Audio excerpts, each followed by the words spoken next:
Hoy nos acompaña Víctor Álvaro González. Él es analista y estratega de inversión, fundador de Next Step Finance, la primera empresa española de asesoramiento financiero independiente, y además ya estuvo con nosotros y le habíamos emplazado para hablar después de las elecciones.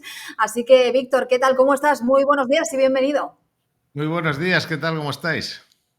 Bien, gracias. De los pocos o el único analista bursátil en España que había previsto, por cierto, una victoria de Donald Trump en las elecciones y que había anticipado, por tanto, una estrategia de inversión que, lógicamente, para aquellos que han seguido tus consejos, Víctor, ha sido redonda. Bueno, tengo varias preguntas. La primera, ¿por qué imaginabas o por qué tenías tan clara una victoria de Donald Trump en estas elecciones cuando supuestamente estábamos hablando o las encuestas arrojaban que eran las elecciones más igualadas de los últimos tiempos?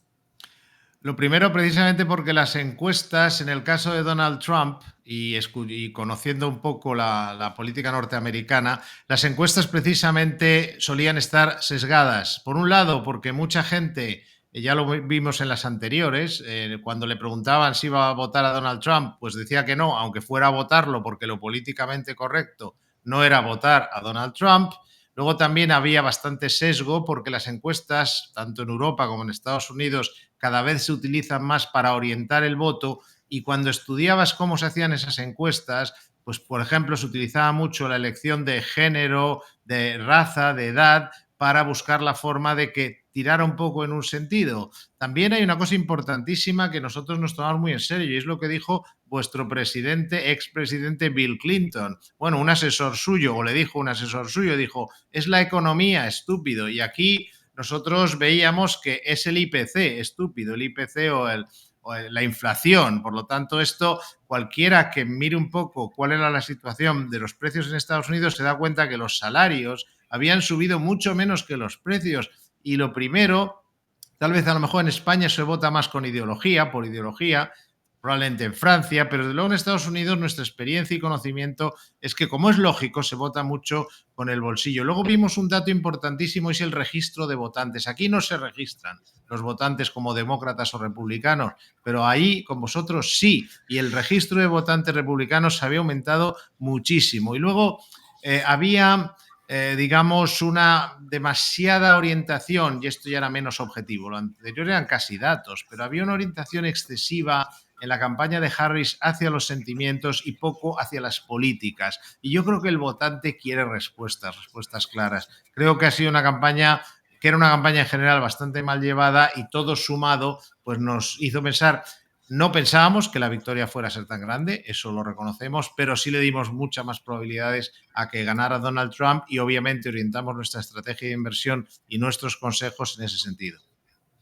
Qué bien, Víctor. Bien, y nuevamente buenos días, bienvenido aquí a Wall Buenos Street. días. Buenos días, Wall Street, ¿verdad?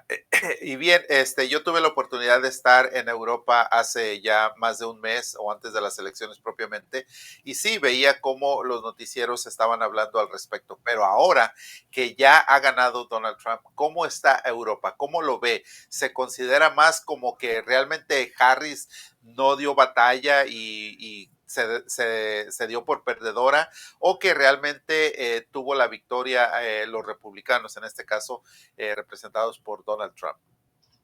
En Europa están muy sorprendidos porque en general los medios europeos, también hay que decir que eso pasa mucho con los norteamericanos, miran muy hacia adentro, y los medios europeos miran mucho a casa. Entonces, de alguna manera, es como si no hubieran vivido los últimos 4 años de la política norteamericana. Entonces, la visión que tenían y tienen de Donald Trump es mucho más parecida al Donald Trump de 2015-16 que la visión, digamos, que la visión que tiene Norteamérica de Donald Trump actualmente. Entonces, la primera reacción de los medios europeos es de absoluta sorpresa, no se lo pueden creer. Y lo segundo, pues de alguna manera, yo no quisiera decirlo así, pero desgraciadamente da la sensación de que piensan que los votantes o han sido engañados o no sabían muy bien lo que hacían. Algo de este estilo, es triste decirlo, pero eso es un poco la sensación. Pero precisamente porque, claro, desde aquí, desde Europa, no están valorando suficientemente cuestiones como las que hemos comentado anteriormente, que realmente afectan a los norteamericanos. Y se mira mucho, pues un poco como está haciendo ahora el Partido Demócrata, que es buscar mucho las culpas internamente. Es que ha sido Biden que se retiró tarde, es que no tuvo tiempo Kamala con la campaña y no están analizando realmente qué es lo que ha podido fallar desde el punto de vista de los programas y de digamos, el dar a conocer a la nueva candidata, las propuestas, etcétera. Víctor, yo recuerdo comentar contigo la última vez que charlamos aquí que los mercados preferían a Donald Trump y así ha sido, o sea, lo han recibido con los brazos abiertos. En el plazo inmediato ya hemos visto cómo los récords, o bueno, cómo se han disparado la bolsa y esos récords históricos en Wall Street, también en Bitcoin, pero ¿qué va a pasar en el medio o largo plazo? Algunos ven incluso al S&P 500 en los 6.600 puntos, como digo, en 2025. ¿Qué esperas tú? En el corto plazo el escenario no puede ser más bueno para la bolsa norteamericana, no tanto para otros países, porque claro, esto se define claramente. Ha dicho Donald Trump que quien quiera vender en Norteamérica, si no quiere pagar unas tasas elevadas, pues tendrá que fabricar en Norteamérica, aunque esto no va a ser de un día para otro, pero ahora lo que habrá que ver es cómo va ese proceso. Pero en principio los mercados han reaccionado inteligentemente, es decir, ¿por qué? ¿Qué es la bolsa? La bolsa es donde cotizan empresas. ¿Es que les viene mal a las empresas que les bajen los impuestos, sobre todo a las pequeñas y medianas, las que más han subido, como era de esperar? ¿Es que les viene mal a las empresas norteamericanas que, por ejemplo, bajen las regulaciones? Pues no. Es decir, que en general la respuesta es la correcta y lo que veremos ahora es, después de esta euforia, cómo se va concretando. Yo empezaría, nuestro análisis empieza ahora mismo por una cuestión un poquito más psicológica, y es decir, ¿qué Donald Trump vamos a tener? Yo soy de la opinión de que una persona que ha sido objeto de un intento de asesinato y que ha salvado la vida por una micra y que además ya ha sido presidente de Estados Unidos, es decir, ha pasado por toda esa presión, tiene que haber madurado. Y lo digo con todo respeto a sus votantes, pero Donald Trump, viendo el lado negativo, igual que he hablado de las cosas positivas que puede aportar, aportaba mucha inestabilidad, mucha volatilidad en términos financieros. Entonces la cuestión es, primero, ¿qué Donald Trump vamos a tener? ¿Un Donald Trump, entre comillas, más maduro o un Donald Trump que se levanta por la mañana y escribe en su cuenta de Twitter algo que genera una volatilidad brutal en los mercados? Por lo tanto, ¿tendremos la misma volatilidad que tuvo en su día o menos? Primera cuestión a tener en cuenta. Segundo, está claro que esto beneficia a las bolsas norteamericanas, pero en el mundo, ¿a cuáles perjudica más? ¿Perjudica más a los mercados emergentes como México o Brasil o a Europa? Europa en principio tiene mayor capacidad de negociación con Estados Unidos. Es un mercado enorme para Estados Unidos y Europa. Por lo tanto,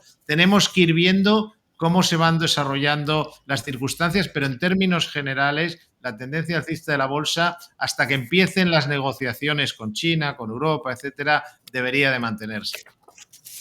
Wow, interesante. Y qué bien, gracias, gracias, Víctor. Ahora, a decir, bueno, Donald Trump fue el ganador, pero también se considera o se comenta que hay otro ganador dentro de las elecciones y que ha sido Elon Musk. Y no es para menos, porque realmente estuvo haciendo ese apoyo tan fuerte, tan grande, y obviamente estuvo con Donald Trump en muchos de los meetings que estuvo haciendo en diferentes partes del país y lo estuvo acompañando durante el último día como si fuera, yo creo, casi uno más de su miembro de la familia. ¿Cómo ves esto? ¿Estás de acuerdo en ello o qué beneficio realmente va a tener Elon Musk al respecto? Es una muy buena pregunta.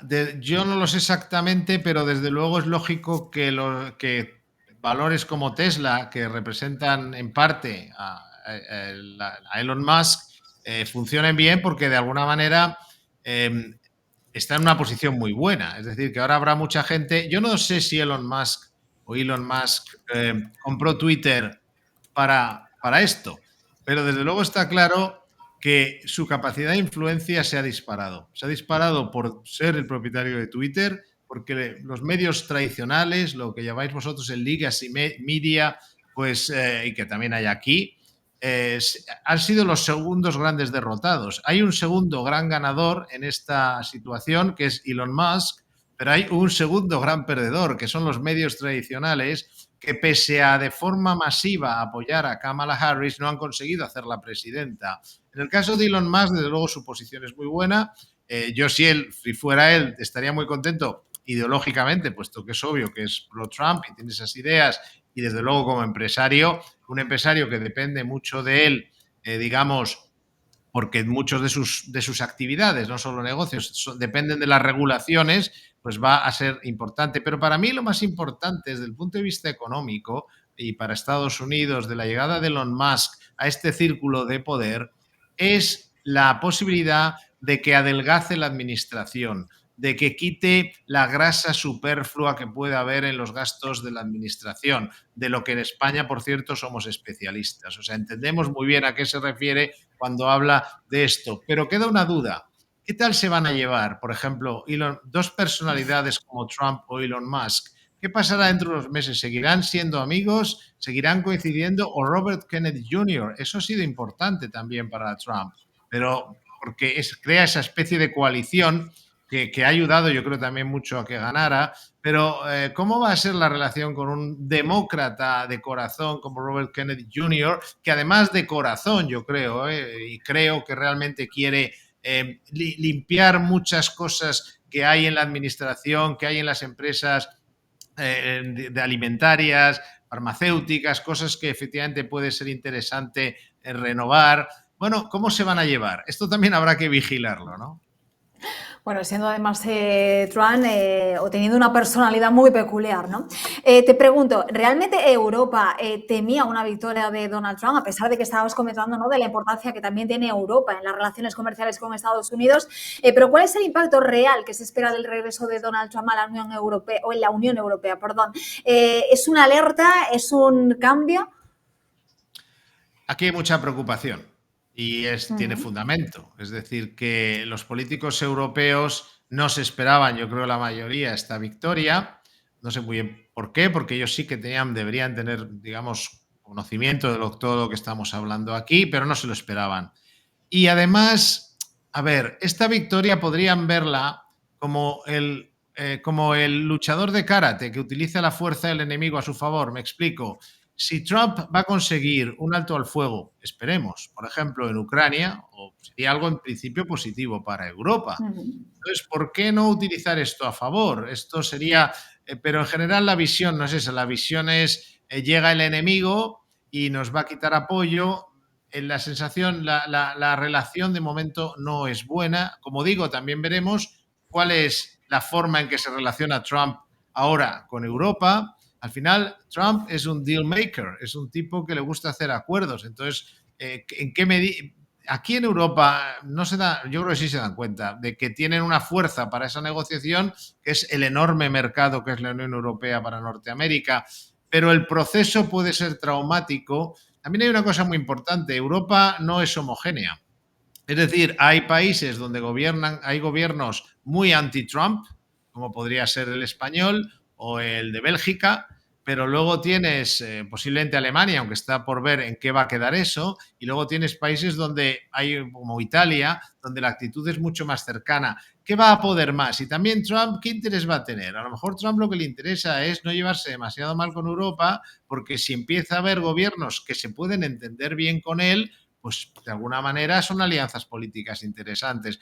Estamos, como siempre, con Trump ante muchas incógnitas que no tienen por qué ser malas, pero que hay que vigilar atentamente. Pero de partida, a nivel de los mercados, un perjudicado sin duda es la bolsa europea, y es casi lo primero que hicimos nosotros hace tiempo, es reducir Europa a favor de Estados Unidos. En fin, estamos protegiendo los intereses de nuestros inversores, de nuestros asesorados, y era evidente que el primer impacto, lo único que me ha sorprendido un poco es que haya sido tan fuerte en Europa como en los mercados emergentes, porque en nuestra opinión, como digo, Europa tiene mayor capacidad de negociación a la hora de todo el tema, por ejemplo, de las tarifas, que a lo mejor, como digo, México o Brasil. Sí, efectivamente, y como dice por ahí el refrán, si no puedes con el enemigo, pues únetele, ¿verdad? Para que sea amigo. Así es que esa es una muy buena decisión que se puede Lo tomar. que no sabemos es si lo van a hacer. Si esa va a ser a... la idea. No sé si va a ser el enfrentamiento o va a ser el buscar, bueno, seamos pragmáticos, ¿no? Sí, claro, Mm, hay que tomar ventaja de todo y obviamente sí es a nuestro favor. Para muchos, por ejemplo, para muchos Trump tiene un discurso racista, siempre ha estado hablando mal, ¿verdad? Antimigrante, pero en algunos estados Trump aumentó 10 puntos entre los latinos. Incluso, de hecho, obtuvo el 45% del voto latino, batiendo récords históricos entre los candidatos republicanos. ¿Esto cómo tú lo ves al momento? Pues fíjate, eso sinceramente tampoco me ha sorprendido tanto y creo que vais a estar de acuerdo conmigo. Kamala Harris yo creo que ha cometido otro error y es, o a lo mejor no lo ha hecho ella, ha sido más el partido, siendo justo, y es el tema woke. Yo no juzgo si está bien o no esta cuestión, pero ¿qué tal vende? Vosotros conocéis mejor vuestro país y la comunidad latina, pero ¿qué tal vende en la comunidad latina, hispana, de Norteamérica, las cuestiones relacionadas con, digamos, la ideología, por llamarlo de alguna manera, woke? En un país, además, donde esa comunidad, entiendo yo, corrígeme si me equivoco, es mayoritariamente católica, evangelista, cristiana, o sea, más bien cristiana, ¿no? Entonces ahí hay un choque que a mí me parece que no era, que si querías tener voto latino, la mejor forma de conseguirlo no era la idea, digamos, empujar la ideología woke en esas comunidades, ¿no? Pero es que además hay otra cuestión que es de sentido común, como casi todo lo que estamos viendo. Es que le duele menos en el bolsillo a un latino el hecho de que los salarios hayan subido un 15% y los precios un 30%. Si no llega a final de mes, da igual el color de piel, la religión, al final no se llega a final de mes y lógicamente en la comunidad latina, pues eso se ha tenido que notar también mucho, no se nota igual a lo mejor en Beverly Hills. Por lo tanto, eso también ha sido algo que a nosotros nos ha llamado la atención que no haya valorado el Partido Demócrata. Y respecto a la inmigración, todo esto, hay que distinguir, que aquí no se distingue, ¿eh? En España, cuando se habla de que Trump es anti-inmigración, no se matiza que es anti-inmigración ilegal. Que yo no ujú, digo que toda ujú. la gente que está ilegal tenga por qué deportarse. La gente que viene a trabajar, eso es una opinión personal, pues para mí creo que gana más un país si se la legaliza. Pero es una opinión personal. Lo que sí veo es que de alguna manera no se puede hacer la brocha gorda, el trazo grueso de hablar de inmigración sin separar ambas cosas. Y yo creo que la comunidad que vota allí, que normalmente será mayoritariamente legalizada o naturalizada o lo que sea norteamericana, pues ha estado mirando otras cuestiones y muy especialmente, insisto, la parte económica. Es que cuando los economistas hablan, por ejemplo, de la inflación, están diciendo, y es probable, que la inflación suba más con Trump. Es posible, no lo descartamos. Pero la realidad es que la inflación con Trump se movió en un entorno del 2%, mientras que con Biden fue mucho mayor, sin entrar en los motivos. Pero la gente de a pie lo que ve es eso. Y entonces dice, bueno, será todo lo malo que sea, será racista, pero yo no llego a fin de mes. Y con Ujú. este hombre llegaba. Es al final mucho más sencillo de lo que lo pintan. Tengo que decirte que, aunque estés fuera de este país, has leído perfectamente, o por lo menos así entendemos aquí, el porqué de esa victoria arrolladora de Donald Trump en las urnas y en las elecciones, y que es verdad que a veces cuesta ver desde fuera, porque se ven otras cosas y realmente no se mira o no se atiende a cómo realmente está aquí el ciudadano de a pie, como tú decías, que es que no llega a fin de mes, y esa es la realidad en muchos hogares y familias, y no de hogares y familias de bajos recursos. Estamos hablando ya de hogares y familias que tienen a dos miembros de la familia trabajando. Pero bueno, más cosas. La victoria de Donald Trump, que no ha alterado, en principio, como lo vimos ayer, los planes de la Reserva Federal de bajar los tipos un cuarto de punto. ¿Qué esperar del máximo regulador de la política monetaria de Estados Unidos? Ayer, por ejemplo, Jerome Powell, ¿no?, quien ha tenido sus más y sus menos, sus dimes y diretes con Donald Trump, ha advertido que él va a seguir, pero es que ahora se abre otro nuevo escenario, ¿no?, con la victoria de Donald Trump en las elecciones. Bueno, yo creo que de momento a él no lo van a tocar, no es la prioridad, está haciendo básicamente un buen trabajo y va a seguir haciendo lo mismo. Es decir, él se va a fijar en los dos mandatos que tiene la Reserva Federal: los precios y el empleo. La misión de la Reserva Federal es mantener la estabilidad de precios y está haciendo un buen trabajo al respecto, y tiene que mantener el empleo en un nivel lo más cercano al pleno empleo que sea posible. Esto va a ser muy fácil. Si los datos de empleo se recalientan, y la inflación se recalienta, es decir, si empieza a crearse mucho empleo, empiezan a subir mucho los salarios y empieza a aumentar la inflación, se acabó el proceso de bajada de los tipos de interés. Por el contrario, si sigue la tendencia a la baja, aunque sea de poquito a poco, de la inflación, me refiero al nivel de inflación, porque lo que mucha gente dice es, pero si es que la inflación... Yo oí el otro día un representante del Partido Demócrata aquí en España diciendo que cómo era posible que se hablara de la inflación cuando la inflación ya está cerca del 2%. Claro, pero es que no ha bajado. Es decir, que lo que hace es subir más despacio, ¿no? La gente no ha recuperado poder adquisitivo. Entonces, en definitiva, y volviendo al tema que me preguntas, la Fed va a seguir bajando los tipos de interés moderadamente en la medida en que vea que la inflación sigue bajando y que la creación de empleo no se dispara. Pero por el contrario, además, si el paro aumenta, si el desempleo aumenta y la inflación sigue bajando, los bajará más agresivamente. O sea, hay que jugar con esos dos baremos que son el empleo y la inflación. Es lo que ha estado haciendo hasta ahora y de momento es lo que va a seguir haciendo. Además, tampoco a corto plazo se va a notar tanto lo que la política de Trump. Dicho esto, cuando empiecen a llegar ya las noticias sobre tarifas, sobre cómo se va a implementar todo eso, sí podría afectar al mercado de bonos. Eso hay que... Nosotros otra cosa que hicimos cuando vimos llegar a Trump es ya teníamos muy poca, así como tenemos recomendada mucha renta variable norteamericana, muy pocos bonos norteamericanos. Ni Biden ni Trump fueron buenos para la deuda pública norteamericana. Entonces, como siga Norteamérica gastando como un marinero borracho, como dijo Jamie Dimon, no es bueno para nadie y no tenemos, fíjate, en eso no tenemos mucha confianza en Trump, pero habrá que verlo. Habrá que verlo. Sí, la verdad es correcto, ¿verdad? Porque él tiene una actitud que cambia o la forma de expresarlo que muchas veces es malinterpretado por algunas personas. Pero bien, ya hablando sobre inversiones de renta variable, lo que se refiere a la bolsa de valores, ¿qué es lo que se debe de hacer en este momento? ¿Hacia dónde nos podemos dirigir o hacia dónde podemos dirigir nuestra cartera, nuestras inversiones? ¿Hacia qué sector o qué compañías? Bien, ya sabes ese dicho que hay en los mercados que dice The trend is your friend. La tendencia es tu Correcto, amiga. La correcto. tendencia es clara, habrá y hay que aprovecharla en el corto plazo. Hay que aprovecharla porque lo que ha ocurrido, digamos, va a seguir esa fuerza que ha cogido el mercado con estas novedades va a seguir ahí. Lo que pasa es que eso luego se irá enfriando y habrá que estar muy atentos a lo que venga, como digo, cuál sea el Trump que llega, ¿no?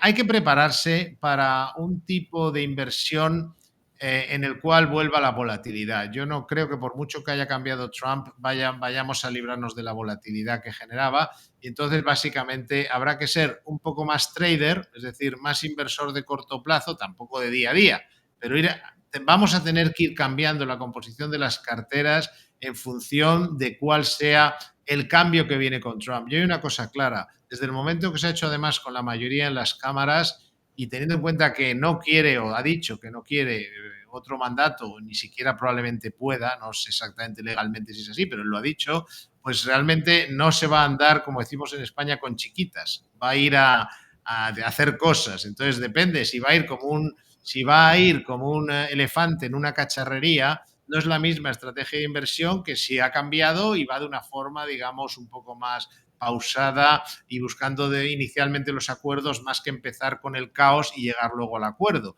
que es lo que vimos anteriormente. Pero vamos, nosotros sí nos preparamos de momento para aprovechar la corriente, está a favor, el viento está a favor, pero somos muy conscientes de que va a ser un tiempo a partir de ahí cuando empiece Trump a gobernar y va a gobernar de verdad porque puede gobernar, porque tiene el apoyo de las cámaras, ahí vamos a tener seguramente que ajustarnos a que Trump llegue. Y por otro lado, hemos tenido fuertes subidas en bolsa, sí, pero ha corregido el oro, que lo estábamos viendo en máximos históricos, duras caídas también en los bonos, como comentábamos, soberanos. La renta fija, Víctor, ¿también la vamos a ver algo deprimida? Sí, ha recuperado un poco, tampoco cayó tanto, pero sí lleva un tiempo porque sí, así como en España, yo creo que somos los únicos que considerábamos esta posibilidad o le damos más probabilidades a que ganara Trump. En Estados Unidos, en el mercado, en Wall Street, sí que había más gente que lo pensaba y esto que llamáis ahí el Trump Trade y que decíamos nosotros aquí, pues esta cuestión de alguna manera incluye ese temor a que Trump sea un peligro para una deuda pública que ya está disparada. Y esto yo creo que tiene sentido. O sea, se está jugando con fuego con el nivel de deuda pública y hay que tener un poquito de cuidado. En Europa también se ha exagerado mucho con la deuda pública, pero hay un pacto fiscal que parece que se va a implementar. El presidente de Francia, por ejemplo, hace poco ha nombrado un primer ministro que una de sus misiones principales es cumplir ese pacto fiscal. En consecuencia, renta fija norteamericana, la vuestra, pues nosotros desde luego la evitamos. No es lo mismo el dólar es más atractivo, pero la renta fija norteamericana tendríamos cuidado. Y luego una cuestión, sobre todo porque podemos ganar en renta fija europea mucho más, porque aquí en cambio la inflación va a seguir cayendo mucho, porque el crecimiento es bastante menor. Entonces, y eso ayuda a que baje la inflación. Y lo del oro es muy importante. El oro tiene como aliado el miedo. Yo he leído que en Walmart se vende oro físico, porque vivimos en un mundo con mucho miedo, o hemos vivido y seguimos viviendo en un mundo con mucho miedo. Las redes sociales lo que vende para ganar tweets y seguidores, likes y seguidores y tal, lo mejor es asustar a la gente. Cuando tú dices qué bonito día ha amanecido, nadie te va a leer tus tweets. Entonces, el miedo que hay en la sociedad, real o virtual, hay motivos para el miedo, Oriente Medio, Ucrania, etcétera, etcétera, enfrentamiento político, etcétera, se han exacerbado bastante, yo creo que sobre todo por las redes sociales, y como el Bitcoin es una inversión muy interesante para especular, para, digamos, para momentos de riesgo, pero se ha quedado el oro como el único motivo, digamos, el mayor valor refugio. Claro, si Trump dice que hace lo que dice, pues realmente bajaría la tensión geopolítica, por poner un ejemplo. Se podría llegar a algún tipo de alto al fuego en Ucrania, quién sabe si en Oriente Medio se aflojaría o no la situación. Bueno, él puede decir, ya veremos, pero él puede decir que hizo los acuerdos a Abraham. Entonces, de alguna manera baja un poco la tensión geopolítica, es lo que nosotros, en lo que hasta cierto punto explicamos la posibilidad de que el motivo por el cual el oro haya aflojado un poco al llegar Trump al poder. Bueno, sí, es correcto, Víctor. Y mira, justamente de todo esto que estamos hablando, acaba de salir una noticia donde Donald Trump dice que no planea vender sus acciones de su compañía que está de DTJ, ¿verdad? De DJT.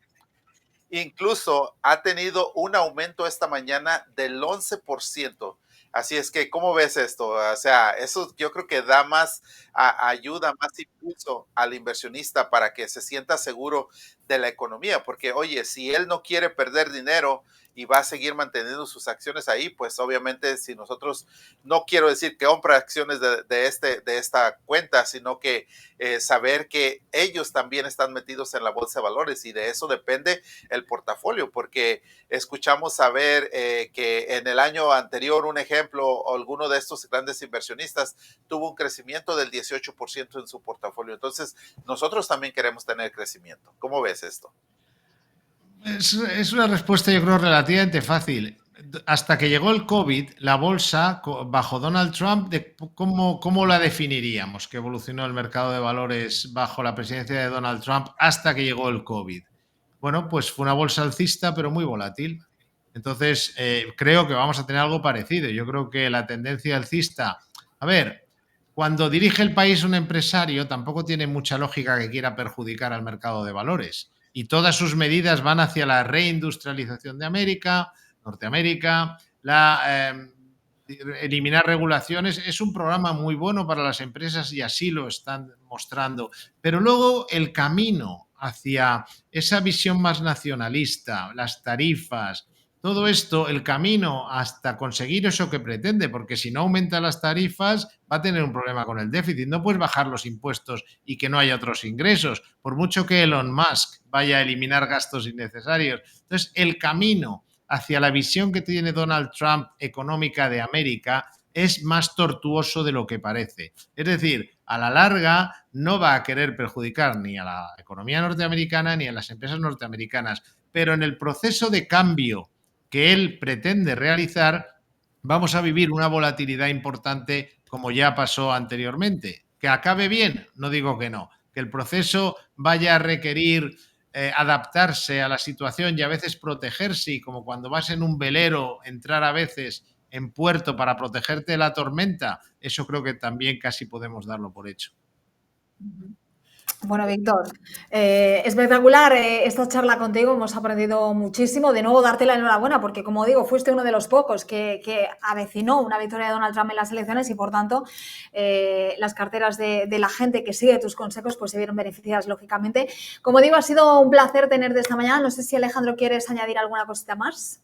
Bueno, no, estamos totalmente de acuerdo con lo que Víctor nos está comentando. Incluso, si podemos poner en la pantalla, déjame subirlo, ahí está, podemos ver cómo el índice SP500 del 2016, 2017, cuando Donald Trump vino al mercado, tuvo un crecimiento mayor al 50%.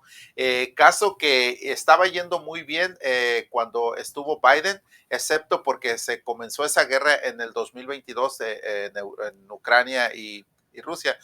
Bueno, pues ahora vemos que retrocedió esas ganancias. Ahora vamos a ver qué es lo que va a venir en los próximos 4 años. Esperemos que no tengamos ningún contratiempo y tener muy buenas ganancias. Ya hablamos de que en el 2025 podría llegar a 6,600 puntos el SP500.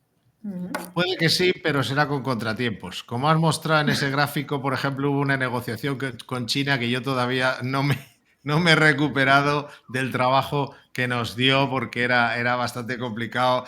Unos días parecía que el líder chino era su mejor amigo, otros días su peor enemigo, luego el coreano, y al final con todos acabó amigo y todo se arregló. Y el final fue feliz, pero el proceso fue duro. Oye, muchísimas gracias a vosotros por invitarme. Un placer, como siempre, hablar con vosotros, y nos vemos cuando queráis.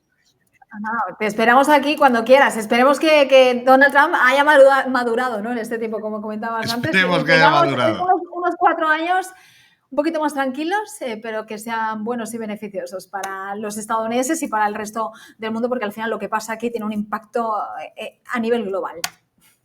Sería de agradecer, y además aquí a veces en Europa no se valora lo suficiente y por eso no se investiga demasiado lo que pasa en Estados Unidos, pero no se valora hasta qué punto nos afecta, claro. Perfecto. Víctor, te seguimos en redes sociales, las ponemos aquí en pantalla para que todo el mundo pueda seguirte, pueda también recibir tus consejos, porque cuéntanos sobre tu asesoría, que la estamos viendo en pantalla. Bueno, ahí lo que estáis viendo en pantalla es solo la newsletter personal que hice yo, pero vamos, también veis ahí Nextstep, y Nextstep es el nombre de la empresa de asesoramiento financiero que tengo el honor de dirigir, que básicamente, aunque en Norteamérica no suena tan raro, el hecho de ser independiente como somos en España, es decir, no cobramos, en este caso Nextstep es de las pocas empresas españolas que no cobra de los productos que recomienda. O sea, nuestro análisis, nuestras recomendaciones son totalmente objetivas e independientes. Es probablemente lo que más nos caracteriza. Y bueno, pues en Next Step Finance, que para los norteamericanos es fácil, o digamos el nombre Next Step Finance, es donde pueden encontrar información, o directamente en la newsletter que acabas de mostrar con este nombre tan largo y tan complicado que tengo yo. Víctor Álvaro González, al que pueden encontrar también en su red social en Twitter, donde comenta a menudo. Gracias, Víctor. Hasta la próxima. Ha sido un placer. Un placer igualmente. Saludos, hasta la próxima. Adiós. Hasta luego.